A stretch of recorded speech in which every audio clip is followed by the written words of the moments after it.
Hello, and welcome to the Tennessee Informer. Thank you for joining us tonight. Tonight, with the Tennessee fair elections, we have Aundrea Gomez and Kathy Harms with us, two experts on election integrity issues here in Tennessee. We've had them on the show several times before and glad to have them back. How are you ladies doing tonight? Excellent. Thank you for asking. Thanks for having us. It's always good to have you. It's always you have a good Christmas and having a good New Year so far. Yeah, off to the races. 2026. Turn the page. Already feels busy. The month is halfway almost, or is. Well, I don't even know what the day is. It's the 15th. Yeah, we're halfway through January. Absolutely. I like the beard. Oh, well, thank you. Beard. Thank you. Yeah, I'll keep it for a while, at least until it starts getting hot. So hopefully that'll be soon. I don't think so. This is only January. We're not going to get off that easy. It'll be late March. Yeah. Maybe early April. So session's already back in, and I know you guys have some legislation. We'll talk about that here in a little bit. But you guys have been busy in the off season, I guess you could call it, and a lot of different things going on, not just in Tennessee as far as election issues go, but across the country. So why don't you fill in the public on what you're dealing with, what they need to know about, and then we'll talk a little bit about some of the solutions / legislation. Okay. Well, Kathy, do you want to start, or you want me to start? Well, go ahead. Well, okay. So we like to start all of our conversations about election integrity in the state of Tennessee with 3 anchors. Okay. So to begin with, we have the U.S. Citizens Elections Bill of Rights. That is like our founding document, not just Tennessee fair elections, but for other state coalitions that focus on election integrity, just like we do across the country. There's over 30 now through the Election Integrity Network. So this was a list of 10 principles for a permanent infrastructure for election integrity and election security. So everything we do is through this lens. And then we have 2 other anchors that we can tie into this conversation. One being the executive order from President Trump in February of 2025 and the agenda that he laid out, the America First agenda, and it very much aligns with that U.S. Citizens Elections Bill of Rights. We call it CBOR for short because it's such a mouthful.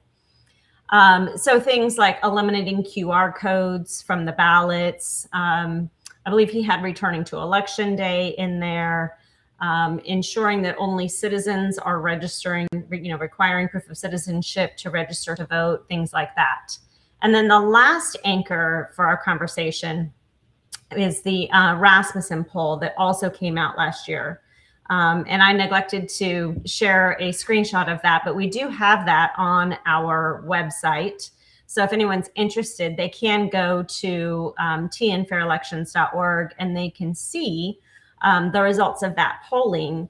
And it aligns with CBOR. It also aligns with the Trump executive order. So American voters overwhelmingly support what's in the Elections Bill of Rights and what Trump put in his America First agenda for election integrity. So those are the 3 anchors for, that we use that lens to look at the problems that we're having in Tennessee, and also for when we're presenting solutions for those problems in Tennessee.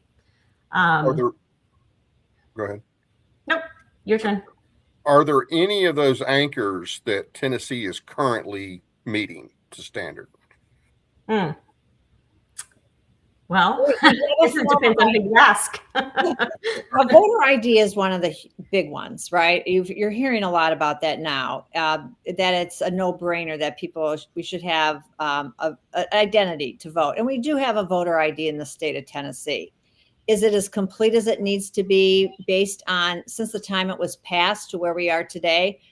We think it's missing some very key elements to it, such as citizenship. And I know that in special session last year, they talked about something that we've known about for 3 years, and that is on our driver's licenses. If you're not a U.S. citizen, it's supposed to say temporary and have a special class. It already has that. And last year in special session, they added the one category of those non-citizens that it doesn't say temporary, and that's the permanent legal residence. Let's say you're married to somebody from the UK and they're never going back to the UK. They'll be here forever. Their driver's license would look like yours and mine, so they changed that. But we weren't checking that ID for citizenship at the polls, and there was nothing in the special session that said check it at the polls. So in that regard, we are hoping to just tweak that a bit. So it's not that we don't have voter ID, and I think it's a very good thing that we have voter ID. But I think in order to make it more than just matching the face of the person standing in front of you to that, it should have both your citizenship, and the other big key is your residency. Where do you live? Because on your passport, it doesn't indicate if you are a Tennessee resident because there's no address on it. So we're trying to just firm those things up. And another big key is we want it to be unexpired and we want it to be physical. As you also might know, last year, a pilot program was passed by the General Assembly for digital driver's licenses, which includes a lot of things. It's kind of a little concerning. It does say in that bill that ID cannot be used for voting. However, we feel that in the ID section of our code, it should say you're not just that you can't use digital ID, but all ID must be physical.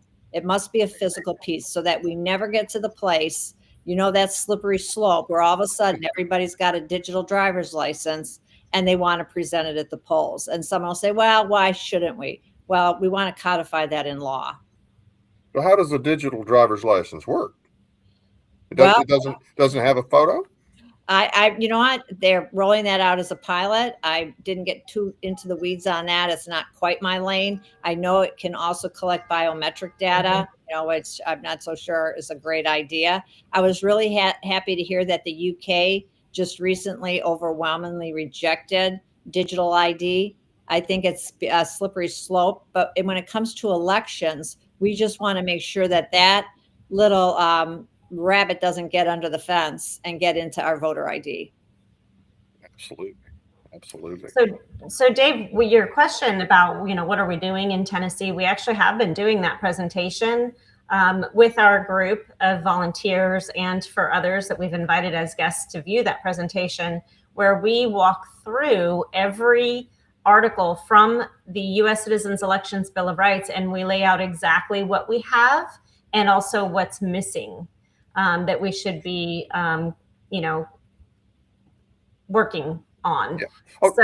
So that's. Well, I knew you had been working on it, but I just was curious if there was anything of those anchors that, okay, all right, Tennessee is doing this good on this portion of the anchor, but we need work on X, Y, or Z. I wouldn't say that any of those 10 principles, I don't think we have any of them completely buttoned up in Tennessee. I would say we have a little bit of each one, but we have room to improve on each one as well. And I would say that would be normal when, a lot of bills are passed and 10 years go by and the environment changes. And so you should go back and revisit those things and tweak them and make them better. And like Aundrea said, we show people, here's what we have, here's what we need to work on. We compare and contrast because there are some things that we do well. Okay. Now, what was the, you mentioned the Rasmussen poll, and the majority of Americans agree with that. And that also is in line with the executive order from last year from President Trump. And I obviously I don't follow this as close as you guys do, but I know that it wasn't too long ago. And this also involved, I think, maybe the letter from the DOJ that was, I'm assuming, based off the executive order. And our state was initially kind of balking at going along with that. Can you talk about that a little bit? Yeah, that you're talking the voter rolls and the doging of voter rolls. And people in the United States overwhelmingly want cleaner voter rolls. They all want them. They want to know that the person that's showing up at the polls is an eligible voter. They want to make sure that we don't have spaces in our voter rolls where you could have the quote unquote phantom voter, which happens in other states. And it's it's a vulnerability that we should not have.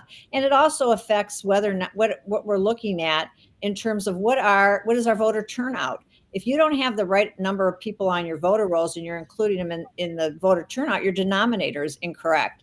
So we have been trying on a lot of different things, because going along with that, with the dojing of the voter rolls and the DOJ, is the idea that we know what's in them, that they're transparent, that this is a public record. The National Voters Rights Act from the 1990s, Registration Act, I should say, it put certain rules together for registering to vote. But one of those sections in those rules was to make all the work, all the public, all the work that's being done for list maintenance, to keeping your voter rolls clean, that should be a public record. The public should have the right to know. So for over a year, we've been trying, because we have been working with the Election Integrity Network and people from across the country on this Only Citizens Vote push, to make sure we only have citizens on our voter rolls. And so for over a year ago, we started making public records requests, asking how many non-citizens since May of 2024 have been identified and or removed from the voter rolls. And we can't get that data. The state has resisted giving us that data. Well, Judicial Watch back in December wrote a letter to the state and asked also for that data, saying it is a federal law that they should release that public record. And they took it a step further and said, because this is a public record, you're making it incredibly difficult for the people in the state of Tennessee to access those records, because, believe it or not, it's $2,500 a month to get the state voter rolls. And some states, Ohio, they're on their website. And Judicial Watch even cited California and North Carolina, bigger states than Tennessee, and how much more reasonable. We are one of the highest, $2,500 a month. And the money that they get for that goes into the machine fund, which is not something we want anyway. And so it's like, why we can't even do list maintenance. If we can't access it because it costs so much, and you can't access it because the state won't release a public records request, Judicial Watch got involved. Now we find that the DOJ has been asking for this information since August. In our state elections are touting the fact that they were part of this this pilot program. They were one of the first to turn over their records to the DOJ, right? Well, what they don't tell you is they're not identifying anything to the public of what they have found. And one of the things that you just saw in the news in this last week is that the DOJ is asking them to remove people from the voter rolls, and they're not doing it, and we don't quite understand why. But the second piece is, if they could release the voter rolls to the DOJ, there's not a special privilege for the DOJ. Those public records should have been released to us too. We should have access to them. So it's a sticky wicket here with this voter roll thing, because the other major thing that Trump was able to do was, through the Department of Homeland Security, there was a program. It's called the SAVE system, and it checks people to see if they're citizens. You can run your voter rolls. Well, in 2024, the state of Tennessee's General Assembly passed a law mandating that the state run our voter rolls through the DHS program. And then whatever they find, they take to the county. Well, the great news was, in April, the Department of Homeland Security figured out a way to do a couple things. First of all, they made that process so you used to only do one registration at a time. Well, now they can put the entire voter roll through and a county could get this information in a matter of minutes. It's free, and the counties can now access it. It used to be only the state could do it. But now the counties across the country, if you're an election official, Murray County, Williamson County, whatever county you live in, if you're an election official, the Department of Homeland Security, starting in April, said, you can enter into a memorandum of agreement with us, and we'll run your voter rolls for you before you put somebody on the voter rolls. That's the critical thing here, before.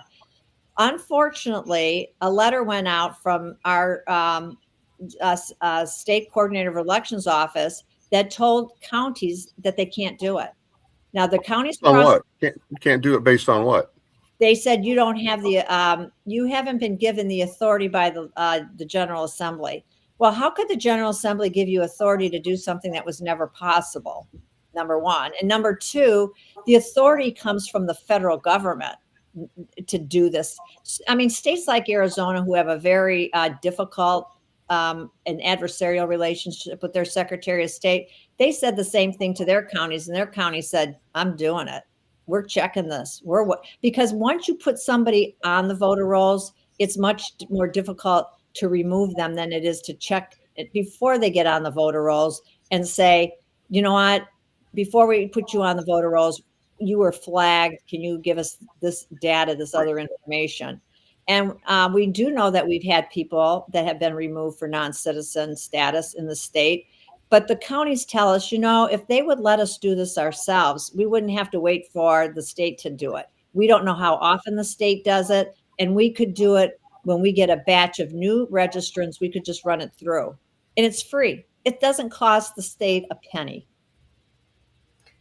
I'm surprised that the state, that they're allowed to keep that kind of, I mean, because even at the state level, you have the ability to do FOIAs.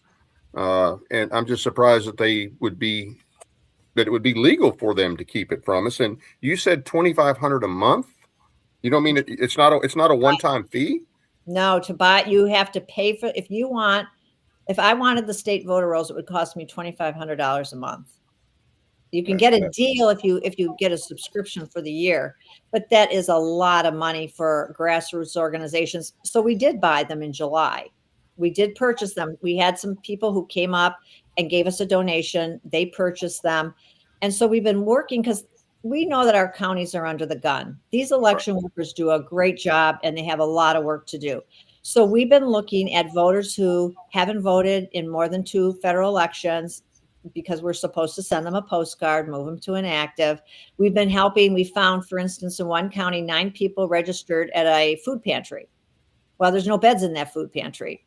So they went to the county. The county went and checked it out and said, you are absolutely right. These are invalid registrations. And so we've been able to help counties, and we could do more of that if we were able to access the voter rolls. Right.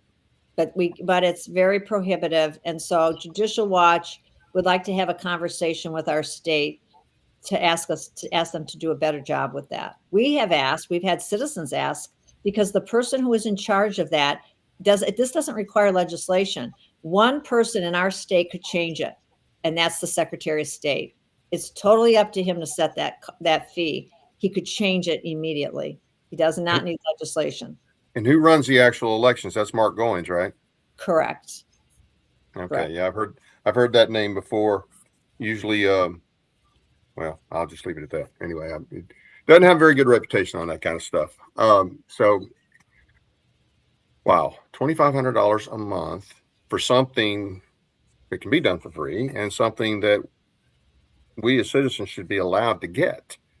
And I mean, other states provide it for free. Many states do. They put it right on their website every month. They California run the doesn't report charge anyway. this much. We're not asking for a new report. They have Right. the report. What'd you say, Aundrea? I said even California doesn't charge this much. Good Lord.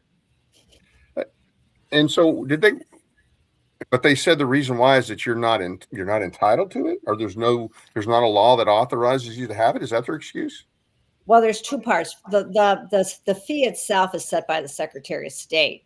The ability for the counties to run their registrations through the Department of Homeland Security, they've been told by the state they're not authorized to do it. Why, I don't know. So we're hoping legislation can fix that. It shouldn't have to. You would think we would be jumping up and down saying, thank you. We can now let our counties do this. It takes the burden off the state. However, that's not what's happening. Yeah. Well, maybe someday soon somebody will sit down and have a beer with our Secretary of State and get him straightened out on this. A beer summit. Maybe at a Yeah, concert. beer summit. But where's the concert place again? We're Bonnaroo. We'll talk about it at Bonnaroo. Anyway,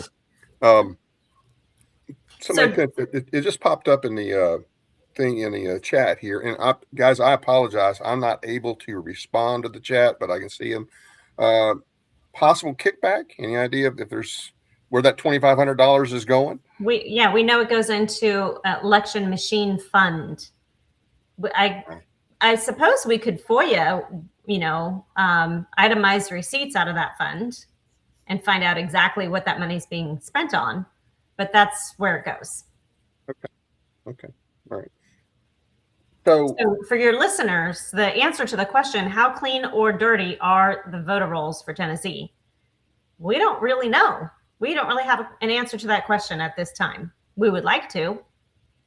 We are finding a lot of people who should be inactive. Oh, and we are finding people, this is a big one for you. We're finding people, I think there's 5,000 of them right now, registered at student unions and libraries on college campuses.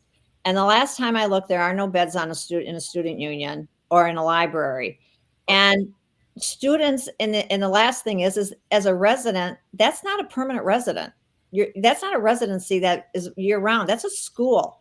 And the real fun thing about that is we've got 80-year-olds, 70-year-olds, 50-year-olds. The average age, I think, is 25 that in these registrants. They're not, some of them are inactive now, but we shouldn't be having anybody getting registered on a college campus. They are not, that's not a residency. We have rules for residency. Why they're being allowed to be registered there, we don't know. And we have. So that's in the counties where they're registering that they're being allowed to do that. Correct. And we've pushed back on that at the state level, and they're kind of like fudging it around with some kind of that as if there were a loophole of allowing it. But a commercial site is not a site. And, really you could argue that as a college campus, but because it doesn't say you can't register at a college campus, they do. Okay. So, Trump did the EO last year about this time. Mm-hmm. And, you would have thought in Tennessee, as popular as Trump is in Tennessee, that we would have just complied right away. And I understand there are some issues in terms of what states' responsibilities and state powers. And I'm a big guy on that, but I don't, I don't understand why our state government does not seem to be really focused on making sure somebody told them they were doing a good job and patted them on the back. And so now it's like, oh, we don't need to talk about election integrity. We're good to go. And we don't need to do anything else. That's the impression I get from hearing people from within our state government talk. Mm-hmm. Yeah. Well, that is what you hear. So what are the solutions? What bills do we have pending? What needs to happen? Mm-hmm. What's the first thing that needs to happen? Well, we do have 6 bills that we want to share with your audience today. We'll walk through them. We don't have bill numbers just yet. As soon as we have bill numbers, we will be putting the bills up on our website, and we'll be sharing on social media as well, as we do with everything. So these solutions are really geared towards an America First election integrity agenda. That's the bottom line. This is about protecting your vote, protecting American citizens, protecting security, integrity, transparency of our elections. All right, so you ready? We'll start with the first one.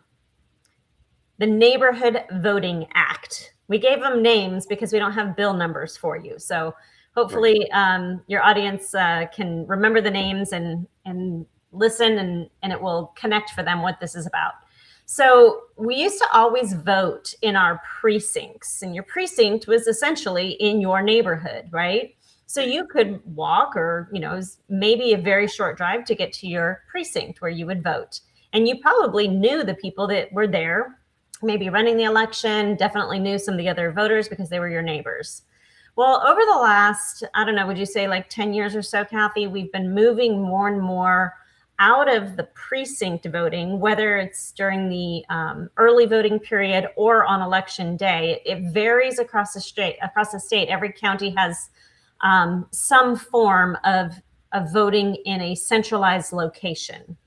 And in our county and in several counties across the state, they are using convenience vote centers.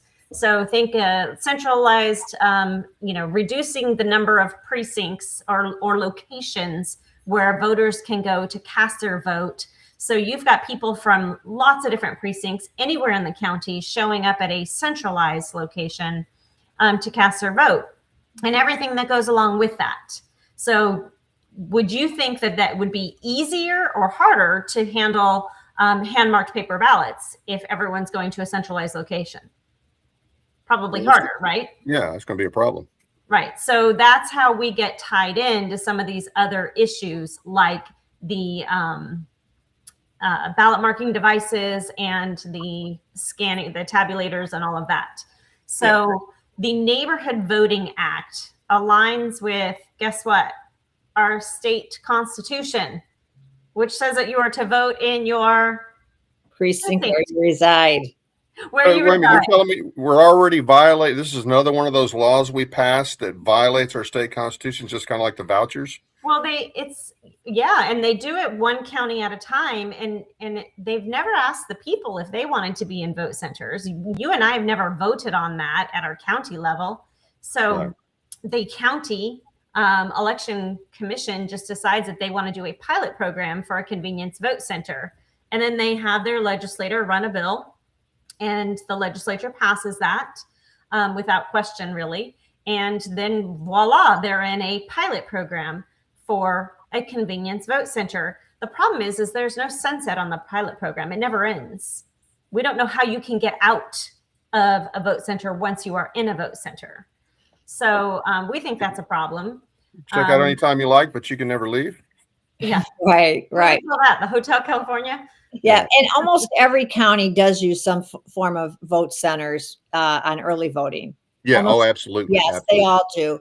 And I was on a call yesterday with a election worker in a very large county in Pennsylvania. They were astounded to hear how we vote.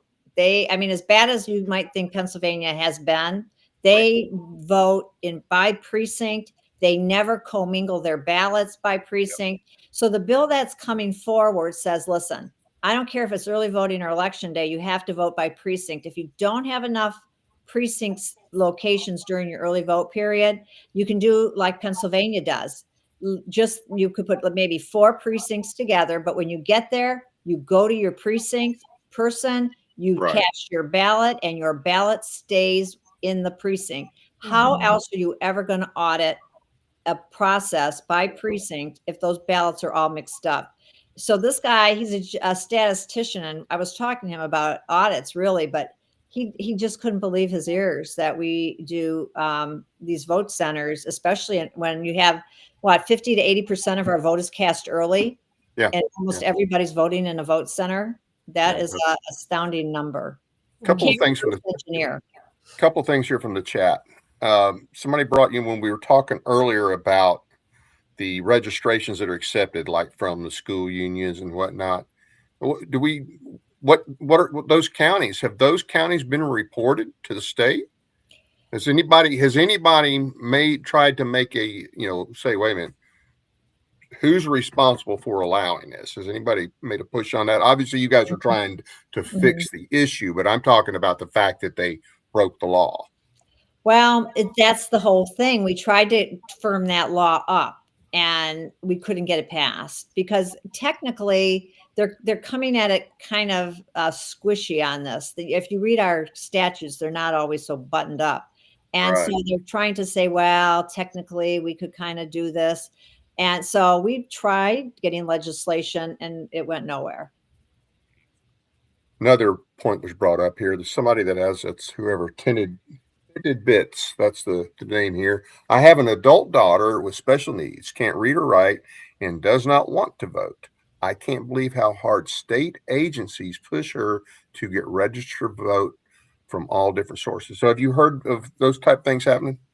Well, I can go a step further. We had a person who was a non-citizen, didn't speak English, we got a phone call, and because their interpreter was had her at an agency, like you can register at other agencies, and that agency wanted her to give her a application to vote, and she said she's not a citizen, and she translated to the non-citizen. The lady said, no, I'm not a citizen.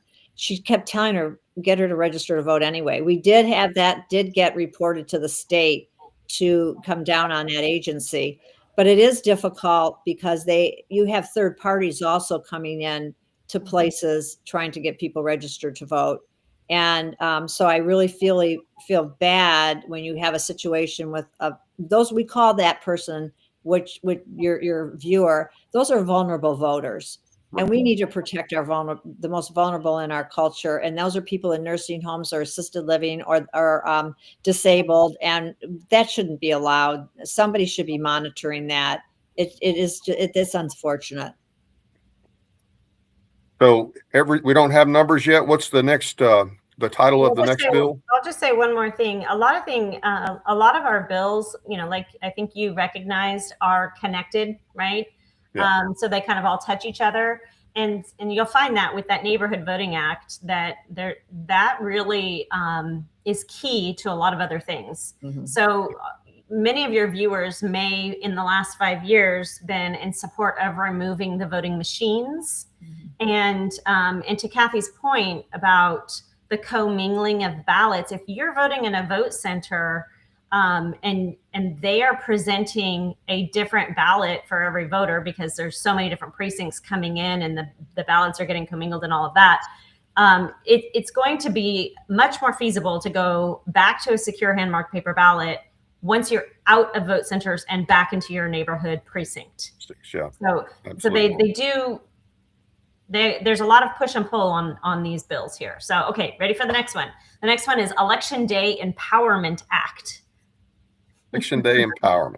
Okay. Yeah, they're fun names, right? Okay, yeah. So we've moved away from an election day, and we've moved into election season. Kathy, we have like 20 days of early voting.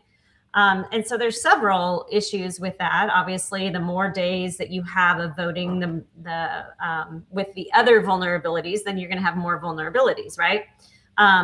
There's something that sometimes gets overlooked because not each of us hasn't had the experience of running for office, right, and being a candidate.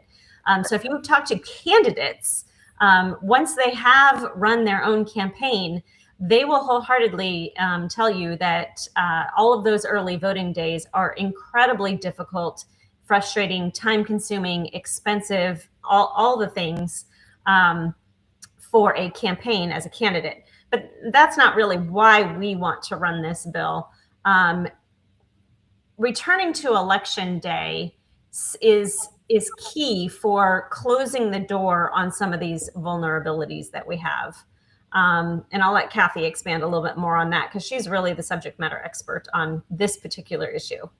Well, you have places like in Virginia, 45 days of early voting. You can swing an election, late breaking news, you've already cast your ballot. We had a special election in D7 just recently, and some candidates kind of pulled out by election day. Well, people have cast their ballot already. And that's not a good thing. So we're recommending, because we know that people, feel like they should have some time to be able to vote. We want to tighten up two things. Number one, we want to tighten up who votes absentee by mail. We have a very good program on that, but we think that age is not a disability. You should be truly disabled if you can't get to the election office. But if you can, 8 days should be the max. 8 days, 5 to 8 days. And depending on the county, they should be able to make that decision, because that way you don't have all the other cost issues of how many days you have to have polls open, how many people have to man the polls, and you're securing your ballots a lot better if you reduce the amount. And that is overwhelming national support to get, the people don't want, most of the people want election day, and the president himself wants election day. But even if we could just rein it in a little bit, it would be a big help to everybody. Well, it's actually, Kathy, the number is 66% from the Rasmussen poll. 66% of those polled support a maximum of 5 days of early in-person voting. That's about 4 days too many, in my opinion. I'm all for 1 day, and make it a national holiday or something, and everybody votes. Yeah. I guess I could go with 3 max, but I think 1 would. I think once it was 1 for years, years and years it was 1. And there's always emergency or absentee voting. There's always those cases. So that's not a problem. There's like 3 states, and I'm not going to remember which ones there are, but there are some states that don't do early voting. Well, Kentucky is one of them, and that's just our neighbor to the north. Technically, Pennsylvania doesn't do early voting. So there's a lot of states that don't do it, 3 states at least. And there's been a lot of documentation on this that we've offered to our legislators now. Papers that have been written, documentation to show that it's a higher cost to vote early on a lot of levels, including security, and it doesn't pay off. It does not increase. It has not been proven to increase voter turnout, and that was the reason for it. It is not. Even nationally, even the most far left-leaning organizations have done studies, and it has not moved the needle. So it's always been the excuse to have more days, but that's not holding water. No. And I'm like what you said, that's more opportunities for people to cheat. That's more opportunity for people that shouldn't be voting to vote. Right. So, and more days means more administrative costs. Yep. We promote the idea of citizens being poll watchers and having eyes on the process. If you're trying to schedule people for 20, 30 days of early voting, and people can't be there for a 12-hour shift, so they can maybe do 2 hours or 4 hours. Well, you need a lot of people trained to be poll watchers, and these are volunteer positions. So it's quite a strain on the election workers too, to have that many days. So. And another angle on this, and I know it's probably not one that's been brought up, but it's, to me, the way I see it, we do this in the primaries as well. Well, the primaries, those are private parties. The parties are private. The parties should be covering that. The state should not be paying for party primaries. I'm with you. Because that's more that the taxpayer has to cover. That's so right. if we're going to have primaries, and if we're going to have 10, 12, whatever, how many days, the parties should cover that. Hey, I come from a state that did caucuses. Loved it. One night. Yeah. So what's the next? The next after one Election Day in power? is the Ballot Transparency Act. Okay. And transparency, because the smartest person that I know doesn't know how to read QR code or barcode. Right. And I know you're pretty smart, Dave, but do you know how to read a QR code or a barcode? No, so I haven't met anybody yet that can. And that's by design. That is by design. Don't doubt it. And yet that's where your vote has been encoded when you are casting your ballot. So you go to, say, a ballot marking device, you make your selections on a screen, and it prints your ballot out. When you take that ballot and you feed it into the tabulator is reading the barcode or the QR code. And so you are not able to look at your ballot and verify that what the tabulator is reading are actually your selections. Right. And that impacts post-election audits. How are you ever going to know that what you're really auditing was really the voter's intent?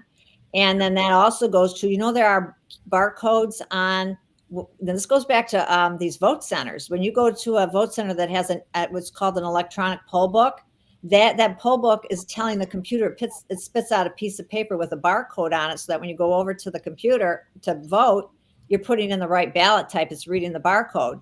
And a lot of people don't know if they got the right ballot. If you have a hand-marked paper ballot in a precinct, you have some security, and you have a way to reverse engineer and audit the paper. You can touch the paper and make sure you had how many were spoiled, how many were ordered. You have chain of custody. You have a lot. Right now you have a pile of papers, or you have a DRE machine that's behind a glass. So we want transparency, because we should have voter verifiability, and we should have a way to count those ballot by numbers, to say 600 ballots were issued, 20 of them were spoiled. So we've got 580 here in the bin, and we know we have the right number. And then if we ever really wanted to audit, if the machine read them correctly, we have eyeballs that we can read the voter's intent. Mm-hmm. Maybe we have to go back to what they used to do. You would walk in, and this is way back, you'd walk in and they'd ask you who you were voting for.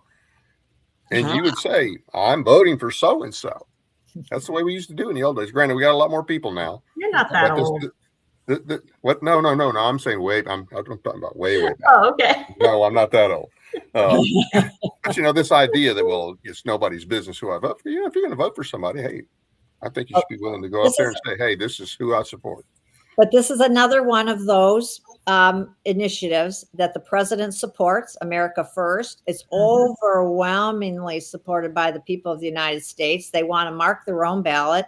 They don't want QR codes, and they don't want an electronically generated ballot. They want to fill out their own ballot. And I say we should let them. 59% support hand-marked paper ballots only, no touch screens. When did I'm trying? Do either one of you know when we first started using machines?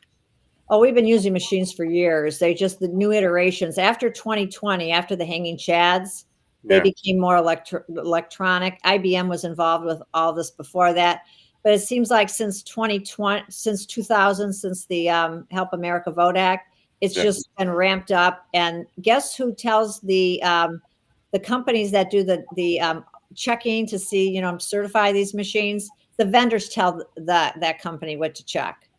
So who's checking the checker? People are not confident in those electronically generated ballots.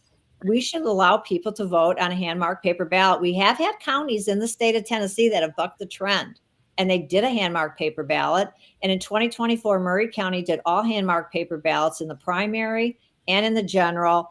People's average time in and out was 16 minutes, and they all were so appreciative for having a hand-marked paper ballot.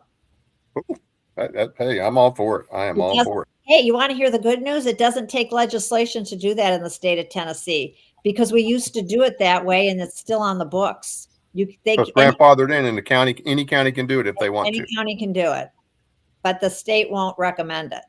They won't recommend it, and they've pushed these machines, and a lot of counties have already spent money on the machines. So they're like, well, we spent the money. We got to do it. And I'm like, no, well, you probably shouldn't have spent the money. Now you should do what, the right thing. So. And it's not going to cost them more, because when they have the machines, they're paying for IT, they're paying for software updates. And with a ballot marking device, or ballot on demand, they still need to have paper. We have taken a paper ballot to the legislature several times since we've been doing this, and we've been rejected every time.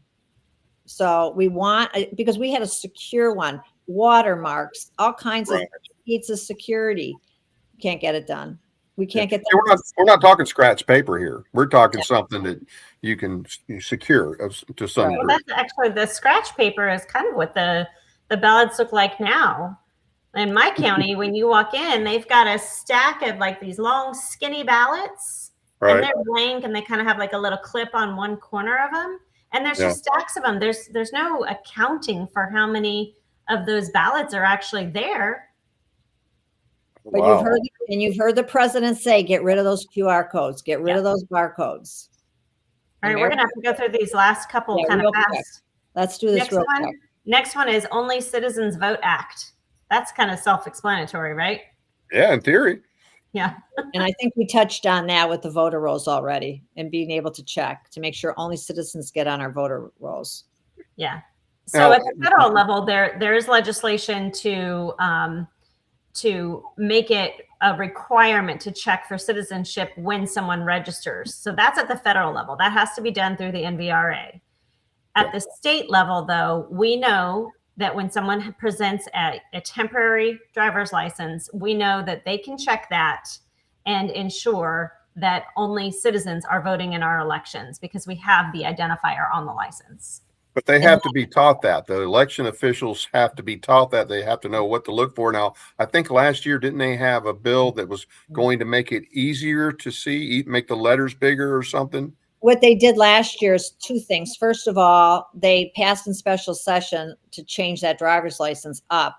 But the second thing was there was legislation passed mandating that the state coordinator of elections train the election workers to check it at the polls, because that's the key. I don't care how much is on there. If they're not going to check it at the polls, what difference does it make? Right. But the key is to keep them off the voter rolls using that Department of Homeland Security tool. So we have tools. Yep.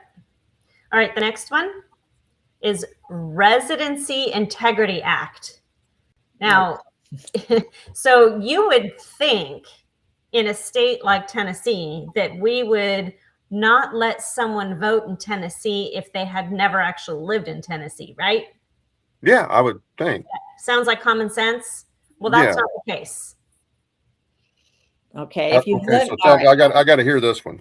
Okay. There's a federal law called UOCAV. It's the Uniform Overseas Citizens Absentee Voting Act. Okay. So that's most people think of the military, right? They're, Right. you know, they're voting absentee. Well, there's also people who live overseas that are expats. Their business might have them overseas. A student might be overseas for a semester. However, in our law, when it comes to that UOCAV, the residency requirement is only if you've never lived here ever. Let's say you were raised in, your parents were lived in France, you were raised in France, you can register to vote. When you put in an application, you're asking for a ballot. You can do that if there was an address where your parents would have lived, or had lived. Well, that's not you. If you are able to vote, you are not a minor. You're an adult, right? Right. You should have, our state constitution says you must be a resident of the state of Tennessee to vote in Tennessee. Our laws, our election law says you have to be a resident. So we want to strike that language out of our current code, because if you've never resided here, and other states are catching on, because I think it's 32 other states are like us. And so they're all going about this methodically, creating this scratch that says if you've never resided here, you cannot register here. Do we know how many people voted in Tennessee or voted overseas into Tennessee? Well, what we're finding is that number is getting to be an uptick. Right now, 67% of the UOCAV vote is overseas. And in Tennessee specifically, we're seeing an increase in that activity because there are NGOs, you've heard of what those are, overseas, putting out signs everywhere telling people, vote, get registered to vote. You can vote in America. And so I had a case where someone called me and said, I got an email from somebody from Italy and they want to vote here. I don't know who they are. They don't have a residency here, but according to the law, they could register. So you got to remember, they're voting in your local elections too. They're voting for your sheriff. They're voting for your school board. They're voting for your county commissioners. They should not have that right. And so they can easily flip a local election. We're probably not so much a federal election, but they could easily flip a local election. So we're just going to work on trying to strike that. We worked on it last year, but we couldn't get it over the finish line. And that should be a no-brainer. I don't know who argues against that. Oh, well, but can I just repeat the statistic that Kathy shared? She said 67% of those voters that are overseas are not military. They're overseas citizens. So predominantly non-military voters. There's some work being done on that at the federal level, by the way, because the NGOs have been doing this. And you know what they're trying to do? They're trying to get the camel's nose under the tent and use the excuse of overseas to let them return a ballot by the internet. Can you imagine the nightmare we'd have if we had internet voting? All right. I mean, it's bad enough that we got illegals voting here now. People who are not even in the country with no proof, and they don't have to provide documented proof of citizenship in the state of Tennessee. That's just a special kind of stupid. I can't believe we allow these type of things in Tennessee.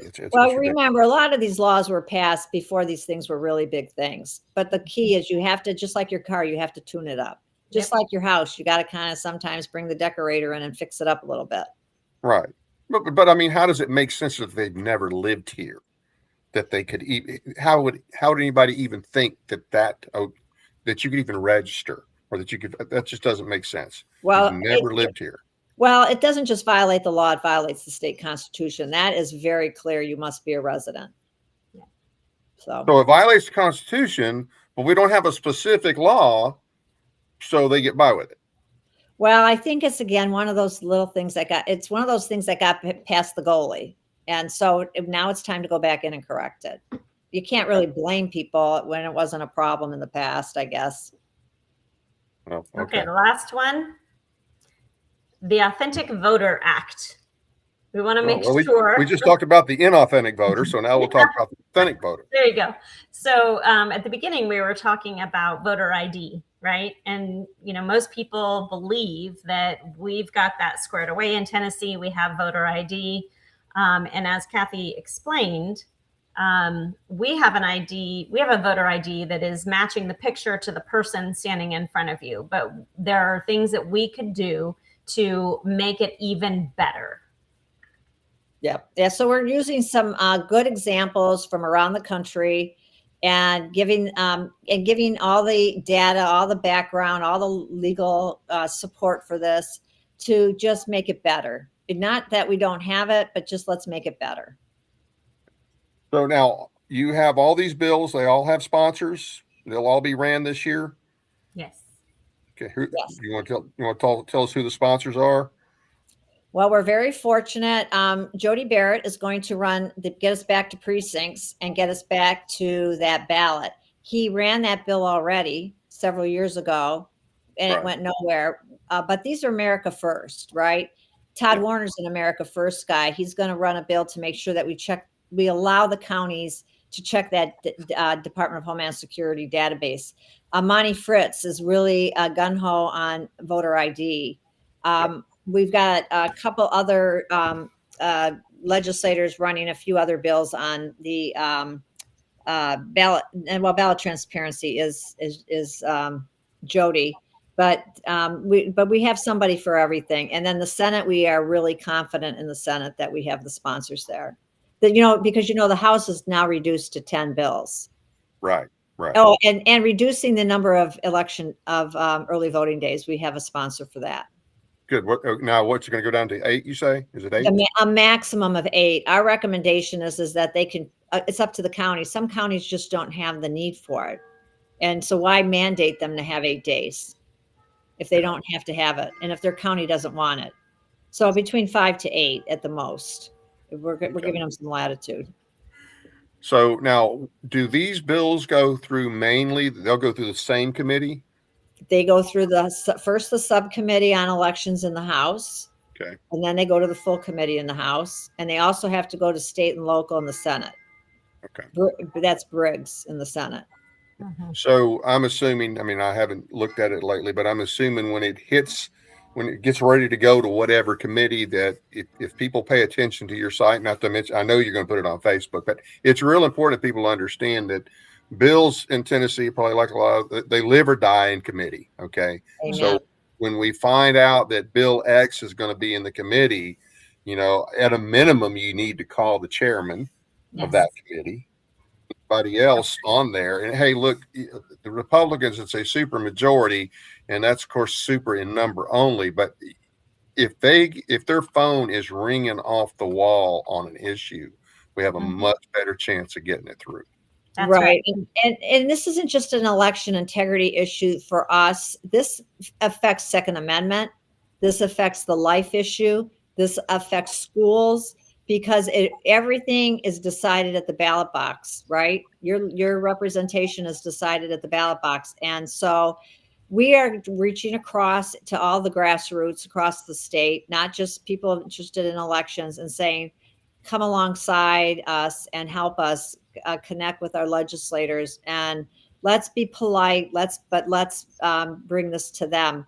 We just heard a great case this afternoon about how a group of grassroots stopped something called ranked choice voting in the state of Michigan, and it was really just because the grassroots stood up. And it's we the people that need to speak to our legislators and let them know this is what we want. And Absolutely. So to your point, Dave, we definitely are here to ask for your viewers to support us with these bills. And so I always do a bill tracker, and share, where we're at with our bills on our weekly call.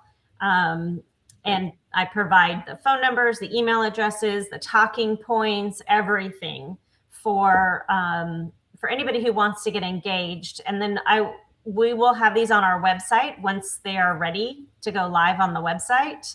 And then we will be pushing them out through social media. So we will be keeping an eye on the calendar. So we'll know when these bills are ready to get ready to be on the calendar to be heard. And we will be spending time between now and then continuing to equip. And we've been doing this for 4 years now, equipping our people on our weekly call the reasons behind, like, why is it important to go back to the precinct voting? And so we've been working on that education piece for a long time. We'll continue to work on that education piece so people know how to pick up the phone or write an email and say, please support this bill. Mm-hmm. Right. Are you more confident on the House side or Senate side for this legislation? Or is it 50-50? I wouldn't be confident until it passes, to be honest with you. We've tried before, but this really is an America First agenda. We are supposed to be America First as a state. That's what that's what everybody tells us, from people running for governor all the way down to the chimney sweeper. And if we really are, then we need to get behind these, because these are supported overwhelmingly across the country. They're by the president, and we need to get it done and secure our elections and when you increase voter confidence, you increase voter turnout. That was proven in Georgia when they went to voter ID. Everybody said, oh, you're going to disenfranchise people. Nope, the voter turnout went up. So we want our people to have what they want. And these are things that they have said they want. Any closing thoughts? Well, we're grateful for the opportunity to be here, number one. Number two, we've heard the people of this state for 5 years ask for these things. There is a progression. We hope that they understand that, because you can't just scrap a machine without having the other pieces in place. And we're just asking in the final closing minutes here to get to our legislators that are listening and our election officials to get behind this. This is not rocket science. It is not some crazy thing. It is not just a Tennessee thing. This is what the American people want. And pray. And pray.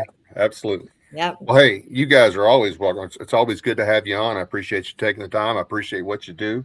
And hey, I hope we get them through this year. And we'll have you back on, a little further along in session to give her an update and let everybody know how everything's going. Yep. Thanks, Dave. Thank you so much, Dave. Thank you for having us. Appreciate it. Thank you for coming on. You guys have a good night. Yep. God bless. Take care. God bless y'all. Well, we got a few announcements here. Just a few things to cover, some upcoming events.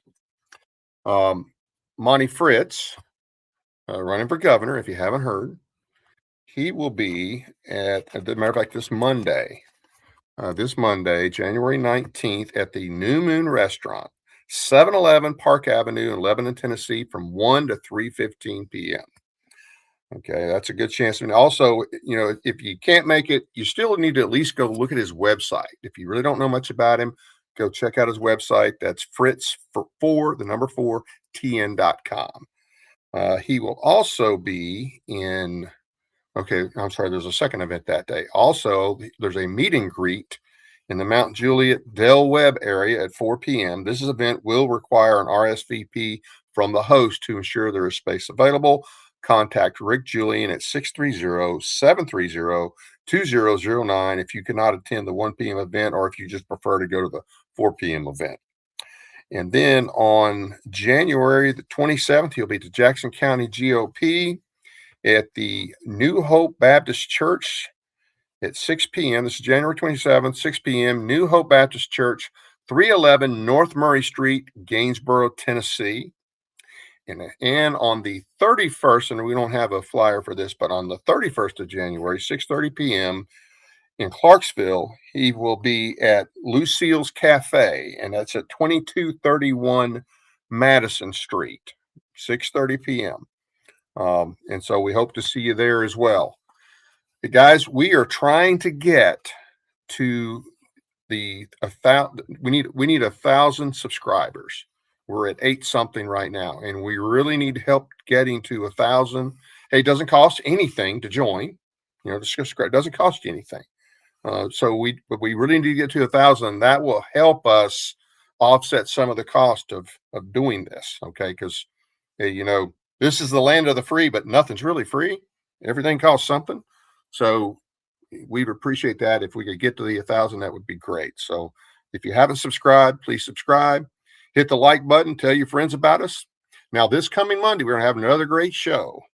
If you're familiar with Real ID, or if you're not familiar with Real ID, you need to know about it. Okay, so we're going to have two ladies on here who are just very, very well informed.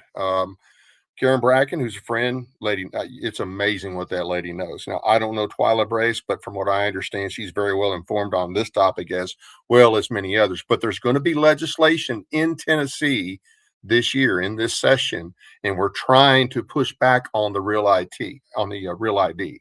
Real ID is a problem. It's something that you really need to be concerned about. And so they will be on Monday, 7 p.m., and so make sure you tune in for that. It should be a great show. And then the second show, we'll have Frederico Lyons. He's got a new book out, Road to Liberty, bringing an end to the 16th and 17th unprincipled amendments. And, you know, I think everybody would agree if we need to get rid of the 16th Amendment. I would say we need to get rid of the 17th as well, but should be interesting. We'll hear what he has to say and his reasons why we need to get rid of them and maybe how we can go about doing that. So tune in. Those two shows are next week. We will also have a show, and I don't have a flyer for this, just give you a heads up. We'll also have a show next Wednesday with Bernadette Fager, and we'll be talking about the pesticide bill, but we'll get a flyer out on that for Monday. So you can we'll show you a little bit more about it. But hey, once again, thanks for tuning in. We appreciate you. Hey, spread the word. Like I say, subscribe, spread the word. And thank you. And that's it for tonight. Good night. I can't say good night from Paris because I'm not in Paris tonight, but good night from Tennessee.